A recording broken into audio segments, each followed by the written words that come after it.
मला खूप जण सांगतात आज सकाळी फिरत असताना काही वयस्कर लोक आपण वेगवेगळ्या पद्धतीनं जे बसण्याची व्यवस्था केलेली आहे, वेगवेगळ्या सुशोभीकरण आपण केलेलं आहे, स्पॉट डेव्हलप केलेले आहेत, ते बघितल्यानंतर त्यांना म्हणलं कसं वाटतंय दादा? छान वाटतंय दादा, काळजी करू नका.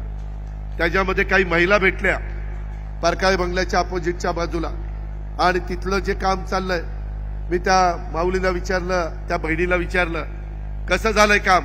दादा नंबर 1चं काम झालंय, उत्तम काम झालंय. शेवटी तुम्हाला मला काय पाहिजे? अरे ज्याच्याकरता आपण काम करतो त्यांच्या चेहऱ्यावर समाधान, हसू, आनंद तेवढाच आपल्याला पाहिजे.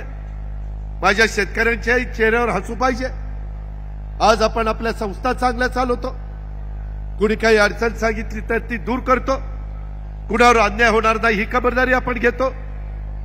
मागं काय झालं, कसं झालं, झालं गेलं गंगेला मिळालं, त्याच्या खोलात मी जास्त जात पण नाही. तो तुमचा अधिकार होता. तुम्ही त्या संदर्भामध्ये जे काही मनात येईल ते तुम्ही ठरवत असता. तो बाबासाहेब आंबेडकरांनी तुम्हाला अधिकार दिलाय. काही काही जण म्हणतात दादा आता जरा वेगळंच बारामतीमध्ये वाटतंय. म्हणलं का रे? म्हणले राव पूर्वी एवढी काही पवार घरी येत नव्हती, आता लईच पवार घरी यायला लागली आणि सगळी विचारपूस करायला लागली. गेल्या 25-30 वर्षात कधी कुणी आलं नाही आणि आता काय रे बाबा तुझं कसं आहे रे, तुझं नीट आहे का?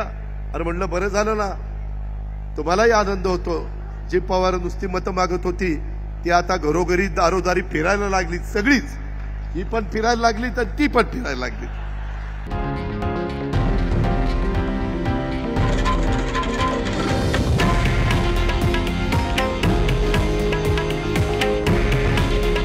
हे आहे देशातील नंबर 1 न्यूज नेटवर्क आणि आपण पाहत आहात TV9 मराठी.